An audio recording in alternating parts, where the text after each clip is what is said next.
dit glo ons dat die plan en die missie en die doel van God word bereik. Amen. En soos wat ek gesê het, hierdie jaar is ons besig met Knowing God, en ek dink baie keer is dit vir mense 'n gedeelte van, dat om God te ken, moet ek die Ou Testament lees, en om Jesus en die Heilige Gees te leer ken, moet ek die Nuwe Testament lees. Ons sê baie keer dalk God is die streng ene, die ene wat dissipline toepas, en Jesus is die een wat sagter is en liefdevol is. En in ons gedagtes, in ons teologie, in ons manier van glo, het ons eintlik die twee geskei van mekaar. Maar dis kom ons juist die boek van Hebreërs gewerk het, want in die boek van Hebreërs sien ons spesifiek dat Jesus eintlik God aan ons bekendstel. Hy maak God aan ons bekend ook. En hy stel hom voor aan ons, en in Jesus, die gesalfde koning, sien ons ook die hart van die Vader. En dis juist hoekom ons goed gedink het om hierdie reeks te doen, 'n storie van 'n koning, waar ons saam leer en kyk wat is koningskap en wat dit beteken. En ek het gedink, omdat dit 'n storie van die koning is, wil ek juist vandag 'n storie aan julle vertel. So ek gaan begin by Genesis, en dan wat natuurlik die begin is, en dan gaan ek eindig hier by Hebreëse kant, dink ek. So jy kan maar met liefde al jou planne vir vanaand kanselleer, want ons gaan nou lekker gesels. Daarom weet julle, ek jok, ons het die eerste diens gehad. Of hulle het net begin uitloop. Maar ek sien baie uit vir ek wil regtig hierdie storie aan julle oordra, want ek wil hê julle moet sien wat God se plan is al van die begin af, en dat hy die tema van koningskap al van die begin af aan ons begin bekend maak en begin kommunikeer. So ek wil begin by Genesis 1, wat natuurlik die skepingsverhaal is, en vanaf vers 26 tot en met 28, sê hy, en God het gesê, laat ons mens maak na ons beeld, as ons afbeelding, sodat hulle kan heers oor die visse van die see, die voëls van die hemel, die diere en oor die hele aarde, en oor al die kruipende diere wat op die aarde rondbeweeg. God het die mens geskep na sy beeld, na die beeld van God het hy hom geskep, manlik en vroulik het hy hulle geskep. God het hulle geseën, en God het vir hulle gesê, wees vrugbaar, vermeerder, vul die aarde en onderwerp dit. Heers oor die visse van die see, die voëls van die hemel, en oor al die diere wat op die aarde rondbeweeg. En in die gedeelte begin ons sien dat God die tema, hy gebruik die woord, ons moet heers oor skepping, ons moet heers oor al die kruipende diere, oor die voëls van die hemel, ons moet heers oor dit. En hy sê het ons gemaak in sy beeld.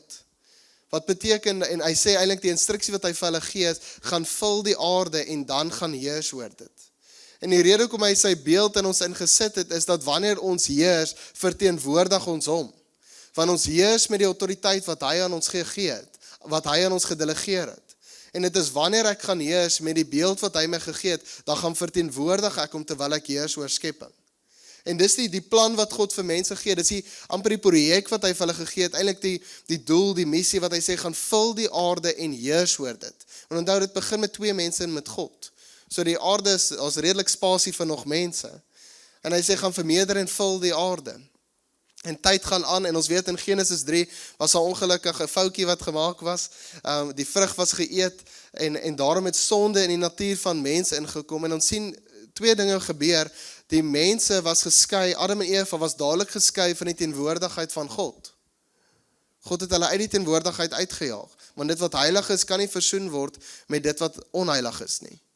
En die ander ding wat gebeur is, dat God het 'n vloek oor die lande gespreek, en die feit dat wanneer ons werk in dit, wanneer ons, arbeid doen, dan gaan ons sukkel daarmee. Die ander ding is die pyn wat deur mense ingetree het nou, die feit dat die vrouens geboortepyne sal hê. Jy weet, mens sien amper die perfekte wêreld, God met twee mense, Adam en Eva, wandel saam, hy gee vir hulle die mooi missie, gaan vul die aarde met my heerlikheid en gaan heers oor dit, en gaan wees my beeld daar buite. En dan sien ons die fout, en mens sien, ons noem dit die breek eintlik in skepping, die breek in die projek. Want onthou vir daai mense, jy moet jouself indink, as 'n mens kyk na dit, dan sien 'n mens, okay, ek is nou Adam, ek is ewe skielik saam met God, ewe skielik glad nie meer nie. Dis net so goed, jy loop saam met jou maat, jou huweliksmaat, en ewe skielik sê vir hulle, soek nie meer jou by hulle nie, en hulle spreek ook vloeke oor jou uit. Hulle sê goeders wat gaan gebeur, wat nie maklik gaan wees nie. Ek dink dit moes verskriklik moeilik gewees het vir daai mense, vir Adam en Eva. Ek dink binne hulle moes daar regtig 'n emosionele toestand gewees het, amper 'n droefheid gewees het, van dit wat nou net gebeur het. Hulle het een realiteit totaal en al geken, het was gemaklik, want hulle was saam met God gee vir hulle die missie, hulle maak die fout en ons 'n breek, en hulle is weg van God af. uit die teenwoordigheid van God. Maar God het 'n plan, maar ons sien ook dat sonde nog steeds nou begin heers in die mens. Ons sien met Kain en Abel die eerste moord wat gepleeg word. Verder gaan dit aan en Jesus kyk na skepping en hy dink, "O Hemel, wat het hy gemaak?"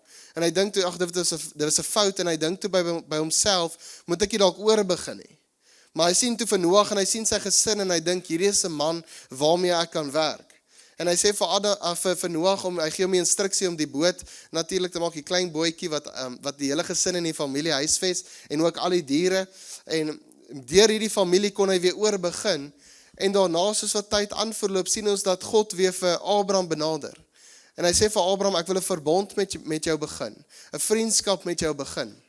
En ek gee vir jou die belofte dat jy 'n groot nasie gaan wees, soveel soos wat die sterre is daar buite. 'n Groot nasie, 'n magtige nasie. Hoekom? Want hy wil die aarde vul met sy heerlikheid. Dis die plan van die begin af. En ons moet heers daaroor, die tema wat hy van die begin af aan ons bekendstel. En hy gee vir Abraham en hy sê vir Abraham, hy gee vir hom hierdie verbond en hy gee vir hom hierdie belofte.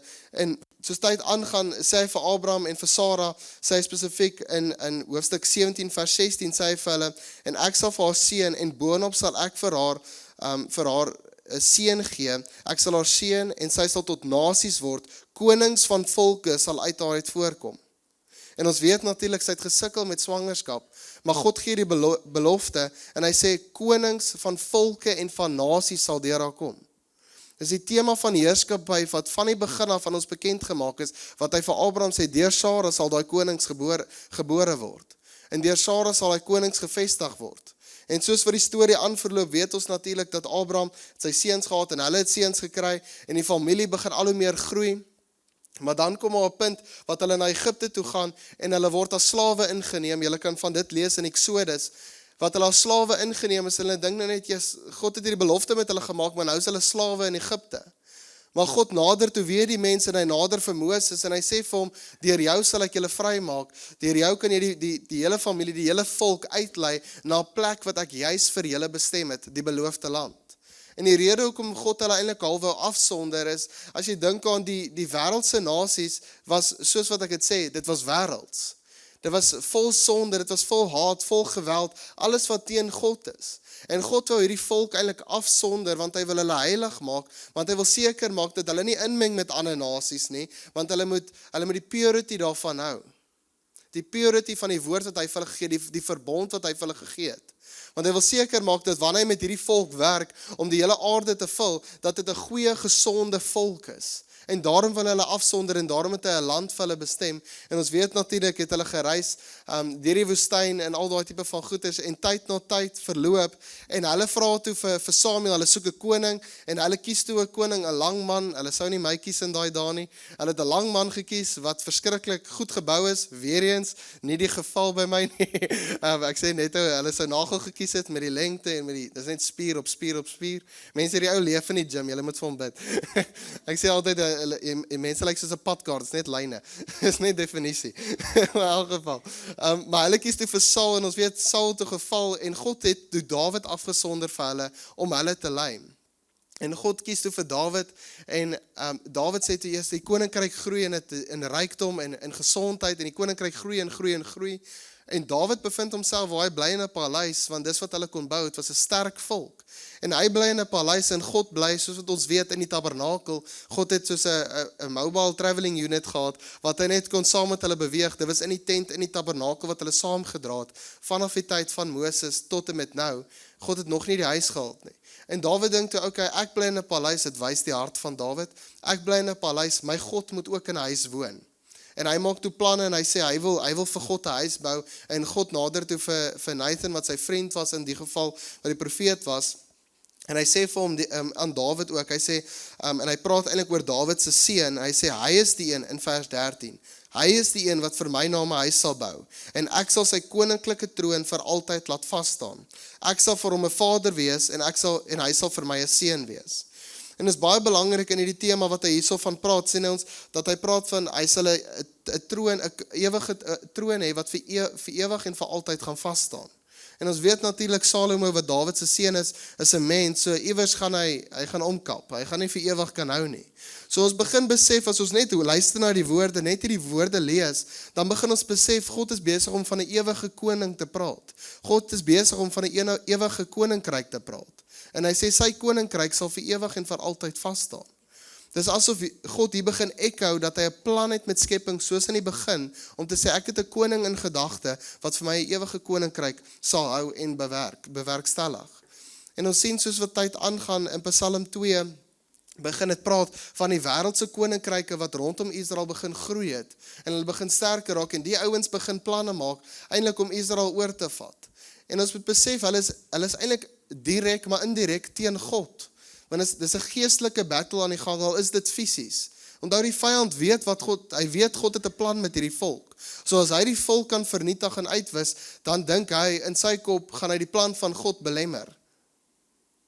En ons sien hierso, die ouens maak die planne, maar ons sien eintlik God se reaksie wat baie interessant is. Ek gaan die hele Psalm lees, Psalm 2. Waarom is die volke rusteloos en maak die nasies nuttelose planne? Die konings van die aarde neem stelling in, en die heersers span saam teen die Here en sy gesalfde. Kom ons breek hulle boeie stukkend, kom ons gooi hulle bande van ons af. Hy wat in die hemel sit lag, my Heer dryf die spot met hulle. Dan spreek hy hulle in sy toorn aan, met sy woede verskrik hy hulle. Ek self het my koning gesalf op Sion, my heilige berg. En ons sien God se reaksie is om eintlik te lag. Hy dryf die spot met hulle in 'n humoristiese sin, dat hierdie ouens dink dat as hulle 'n wêreldse koninkryk bymekaar trek, hulle span saam teen Israel, teen God en sy gesalfde, dink hulle gaan wen. Maar God praat hier in die toekoms en hy sê eintlik, ek self het reeds my koning gesalf, die koning wat ek in beplanning het op my heilige berg wat Sion is. God weet wat sy planne is en daarom lag hy. En verder sien ons dat die tipe koninkryk wat eintlik aan ons gekommunikeer word, want julle moet nou onthou, hierdie is 'n storie. Hulle het dit nie ontvang soos wat ons dit ontvang het, van Genesis tot Openbaring nie. Hulle het in opgerolde dokumente, in Engels scrolls ontvang, en soos wat hulle die storie hoor tot waar ons nou is, dis al wat hulle geweet het. Daarna het hulle geen kennis gedra nie, want hulle het nie die boeke gehad nie. En hy sê verder in hoofstuk 110, hy sê iets baie interessant van Dawid af. Hy sê, dit is die uitspraak van die Here vir my Heer, sit aan my regterhand, totdat ek jou vyande 'n voetbank vir jou voete maak. Uit Sion stuur die Here jou magtige scepter, heers te midde van jou vyande. Jou volk bied hulle self gewillig aan op die dag van jou magsvertroon, op die heilige berge. Uit die skoot van die draaraad het ek jou dou verwerk. Die Here het 'n eed afgelê en hy sal nie spyt wees nie. Jy is 'n priester vir altyd volgens die orde van Melchisedek. My Heer, die een in u regterhand, verpletter konings op die dag van sy toorn. Onder die nasies voltrek hy die vonnis. Dit is vol lyke, hy verpletter die hoofde oor 'n groot gebied. Op 'n pad drink hy uit die spruit, daarom sal hy sy hoof hoog hou. En as 'n mens hierdie hoofstuk net lees, as ons nou die mense was wat net tot op hierdie dokument, die scroll, die boek dan nou gehad het, sou ons gedink het die tipe koning wat sou kom, is 'n koning wat met geweld sou kom. Hy praat dat hy hulle hoofde sou verpletter. Is amper soos jy sien dit as 'n tipe aksiefilm soos Braaiwaard, waar die ou inkom en hy slat hou links, regs, middeldeur. Easy. Dis die tipe koning wat hulle begin verwag het, en dis hoekom ek dink dit moeilik was in my kop vir die Jode om Jesus te aanvaar. Want hulle het die goed gehoor, maar hulle het nie die hart van God nog verstaan nie. Hulle het glad nie die hart van God geken nie, en daarom het hulle gedink, die manier hoe God, hoe hy funksioneer, sy manier om mense te approach, is dan met geweld. En is glad nie die hart van God nie. Maar hulle het dit nie geken nie, dit was asof al sluier oor hulle oë was, hulle kennis was eintlik half, it was limited, want hulle het nie verstaan nie. En dis die koning waarvoor hulle gewag het.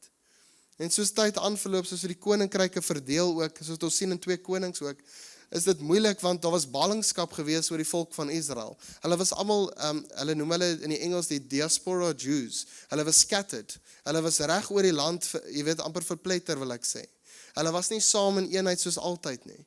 En ons sien hier in die tyd van Daniël, dis ouens wat verdrukking beleef het die omringende koninkryke, maar ons sien 'n profetiese woord hier van die koning wat gaan kom, en dit was in die tyd van Nebukadneser, hy was die koning in bevel gewees, en Daniël het onder hom gedien, en ons sien dat hy 'n droom gekry het, en dit was 'n beeld en 'n droom wat net Daniël kon uitlê. Net Daniël kon dit aan hom verduidelik wat dit sou beteken, sodat hy verdere aksie kan neem in dit. En ons sien in hoofstuk 2 vanaf vers 32 tot en met 35 gaan ek vir julle lees. Hierdie beeld, dis nou die beeld wat Nebukadneser oor gedroom het, maar Daniël lê dit vir hom uit. Hy sê hierdie beeld, sy kop was soos die beste goud. Sy bors en arms was van silwer, sy maag en heupe van koper, sy bene van yster, sy voete deels van yster en deels van klei. U het nog gekyk, toe daar 'n klip van self losbreek, nie deur toedoen van mensehande nie, dit het die beeld teen sy voete van yster en klei getref en verpletter.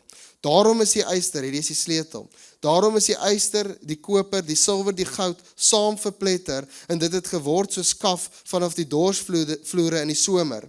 Die wind het dit weggewaai, en geen spoor daarvan kon gevind word nie, geen nalatenskap nie. Maar die klip wat die beeld getref het, het 'n groot berg geword, en die hele aarde gevul. En ek het vir julle daar opgesit, dis min of meer hoe die beeld gelyk het, soos wat ons sien in die beskrywing van Daniël, en ons sien dat elke materiaal 'n sekere koninkryk verteenwoordig. Ons sien die goud verteenwoordig Babylon, die silwer vir Persia, vir die brons verteenwoordig vir Griekeland, en die yster en die klei verteenwoordig Rome. En dan praat hy van die klein klippie wat gekom het en die beeld getref het, en die hele beeld het geval. Daai een klip het die hele koninkryk, al die koninkryke daar vernietig. En ons sien iets baie interessant wat vir my baie mooi is in vers 35, dieselfde taal wat in die begin gebruik was. Hierdie klippie, kom ons noem die hoeksteen, want dit is Christus, word 'n groot berg en dit vul die hele aarde. God is besig met een plan, met een storie, met een koning.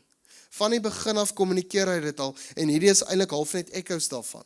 Daniël 7 vers 14 sê sy heerskappy is 'n ewige heerskappy. Daar profeteer hy oor die koning wat gaan kom. So ons sien in hierdie gedeelte, weet ons, die ouens wag vir 'n massive profetiese woord eintlik om bekend gestel te word, om eintlik vervul te word. Want onthou, hulle die boeke so ontvang, hulle ken nog nie van die Nuwe Testament, hulle weet nie wanneer dit gaan wees nie, dis honderde jare wat verbygaan. Die gaping tussen die Ou Testament en die Nuwe Testament was letterlik 440 jaar. So die ouens in die Nuwe Testament wat ons lees van in die evangelies, het 440 jaar, hulle noem die silent years, van God in daai sin gehoor, wat ons van weet. So hulle het nie geweet wanneer kom hierdie koning nie, mense sal aanneem, soos ons weet, die Romeinse koninkryk was 'n wrede koninkryk. En die ouens hou vas, want hulle weet die Jode dan nou, hulle hou vas aan die geskiedenis van Israel, hulle weet die verbond met Abraham, hulle weet die belofte deur Sara sal 'n konings van volke en nasies kom, hulle weet dan verder in Daniël sien hulle die klein klippie wat dan 'n magtige berg gaan word en die hele aarde vul met sy koninkryk wat ons weet is Christus, wat hulle ook geweet het is die gesalfde koning. En hulle wag vir die woord om bekend gestel te word, bekend gemaak te word en te realiseer in hulle tyd. Mense kan amper sien hulle wag in angstigheid, want hulle weet hoe erger die verdrukking raak, probeer hulle net onthou. Wat was die belofte van God? Wat het hy gesê oor die nasie? Wat het hy gesê oor die volk? Wat het hy gesê oor die koninkryk waarmee ons besig is?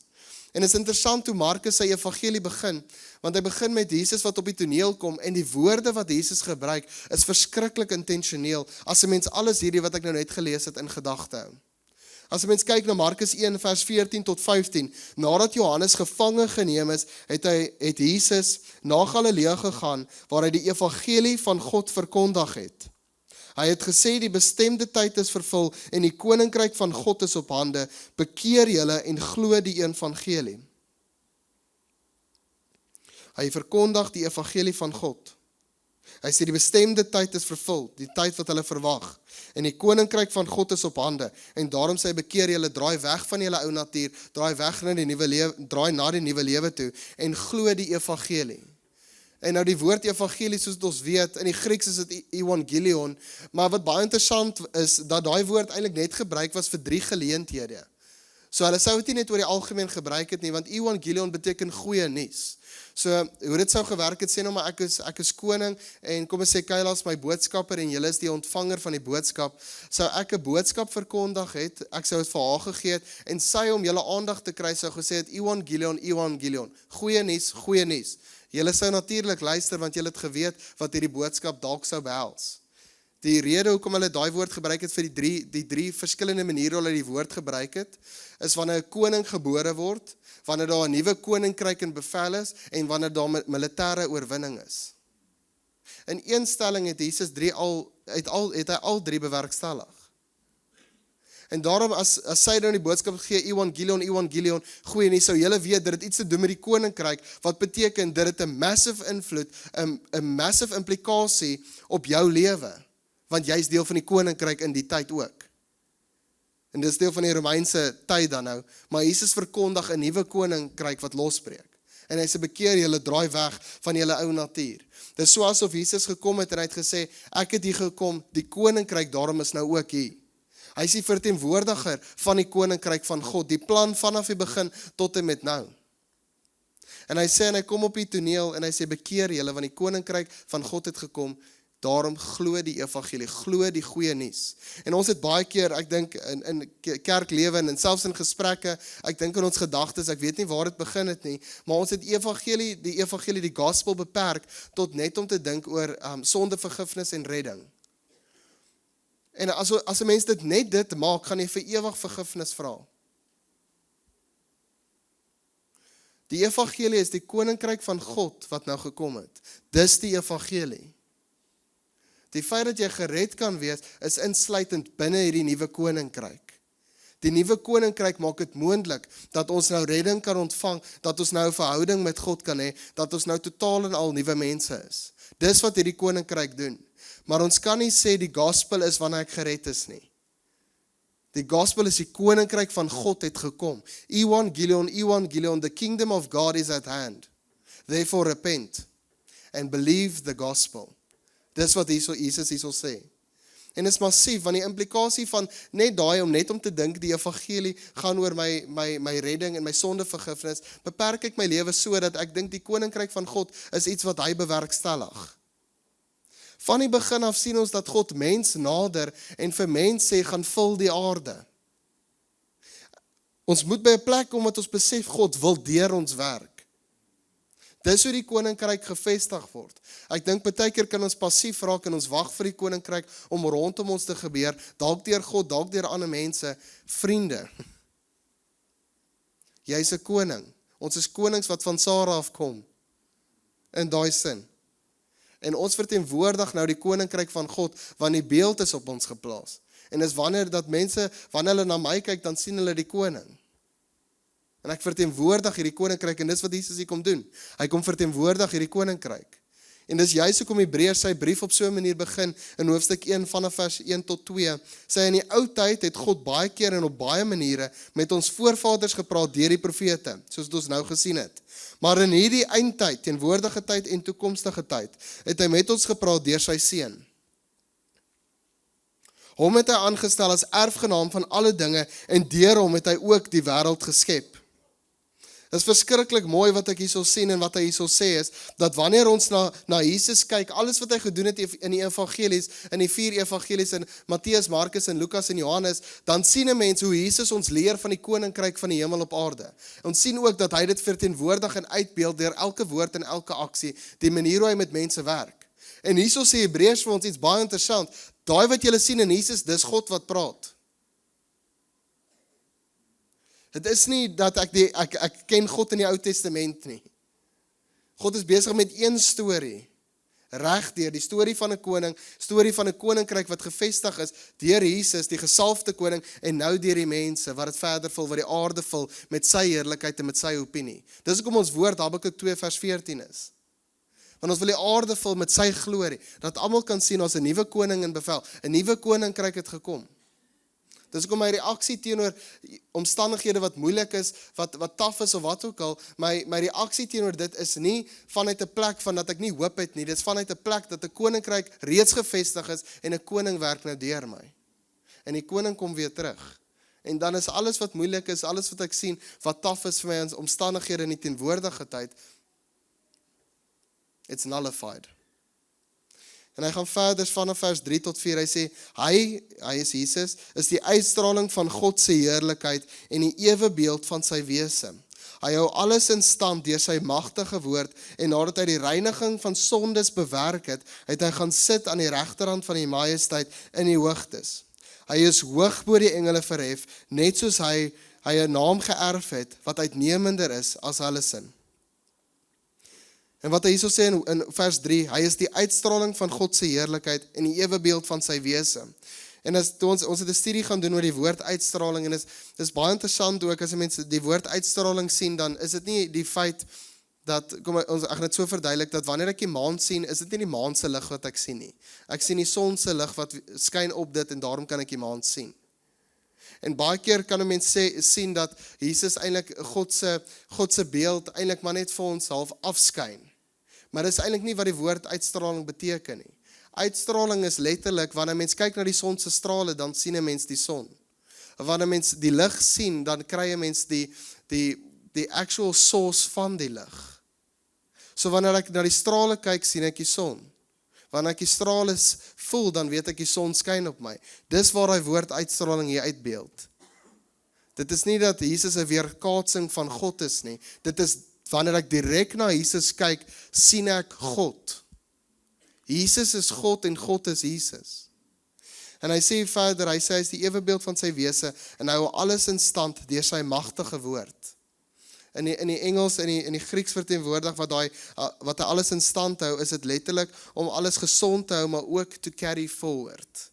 Om vorentoe te beweeg, intentionele vorentoe beweeg, soos wat 'n mens sien as 'n mens 'n werk doen, jy die werk begin en jy beweeg die projek aan en aan en aan. Hy sê, hou alles in stand deur sy magtige woord. Hy dra alle dinge, ander vertaling sê, hy dra alle dinge deur sy magswoord. En as 'n mens dink daaraan, die enigste manier hoe ek iets kan dra is om dit op te lig. Die enigste manier hoe ek iets vorentoe kan beweeg is om dit op te lig. Want as ek die Bybel sou gevat het en ek beweeg hom vorentoe, sou ek hom net sleep. Maar ons weet, Jesus het ons opgelig tot 'n nuwe posisie. Ons is in hemelse plekke, ons sit in teenwoordige tyd in hemelse plekke. Ons het nou al toegang tot die Vader, ons kan nou al met hom praat. Ons het nou al toegang tot hoe die koninkryk kan lyk. Hoe lyk dit om God te ken? Hy lig ons op tot daai posisie dat ek hom kan ken en daarom kan ek die koninkryk vorentoe beweeg. En ek wil afsluit met hierdie laaste vers. Vers 8 in hoofstuk 1 steeds. Hy sê, maar vir die seun sê hy, u troon, o God, is vir ewig en ewig. En die scepter van geregtigheid is die scepter van die koninkryk. Ons weet die Jode daai tyd 'n ander tipe koning verwag. Hulle het 'n koning verwag wat met geweld sou gekom het. Maar hierso sê Hebreërs, wanneer ons na Jesus kyk, sien ons God, ons sien liefde. En ons sien 'n koning wat regeer nie met 'n scepter van geweld nie, maar ons sien 'n koning wat regeer met 'n scepter van geregtigheid. Dis ons koning. En dis die storie van 'n koning. Dis wanneer ek na die gesalfde koning kyk wat God uitverkies het, sien ek God en ek leer God ken. Amen. Kan ek julle vra om saam met my op te staan en dan gaan ons afsluit met gebed. Vader, ons het 'n verskriklike groot voorreg om in hierdie tyd te wees waarin ons is. Ons is nie in vervolging nie, ons is nie in ballingskap nie. Ons het kennis nou van Jesus wat gekom het. Ons het kennis nou van die koninkryk wat gevestig is en nog steeds gevestig word deur ons. Here, dit is vir ons 'n absolute voorreg dat u tyd na tyd die mens nader, dat u Adam genader het, u het Noag genader, u het Moses genader, Abraham genader. U nader die mens van u het 'n plan met die mens. U het 'n plan met die skepping. U het 'n plan met die skepping om die hele skepping te vul met u heerlikheid. Want ons dra u beeld en is vir ons 'n massiewe voorreg dat u ons kies om u beeld te kan dra, dat u beeld in ons geplaas het en dat ons wel kan heers. Want Here, ons weet, u kon enige stelsel gekies het, u kon gekies het om by Noag te stop. Maar u het geweet, daar's 'n plan wat in bewerkstelling is. U het geweet, daar's mense wat u mee vandag wil verhouding hê. En u wil deur ons werk, Here. En ek wil jou vra, as jy dalk vandag opnuut die koning wil leer ken, opnuut daai passie vir hom wil jy nie net vinnig jou hand opsteek nie. En jy kan dit ophou. uit passie, uit trotsheid, dat ons deel is van 'n koninkryk, 'n ewige koninkryk, 'n koning wat gewen het, 'n koning wat oorwinning behaal het deur 'n scepter van geregtigheid, nie deur geweld nie. Dis ons koning en dis die storie van die koning. Heilige Gees, ek bid vir elkeen wat sy hand op is.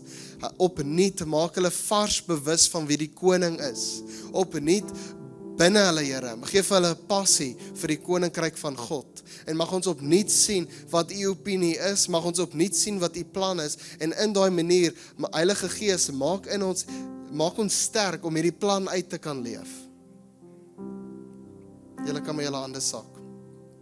En ek wil julle vra om agter my aan te bid, almal van julle.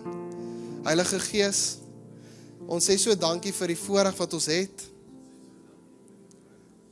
dat die koninkryk gevestig is, en dat ons die koning kan ken. Heilige Gees, maak ons gedagtes oop, maak ons harte vol liefde, om die koning van God te verstaan.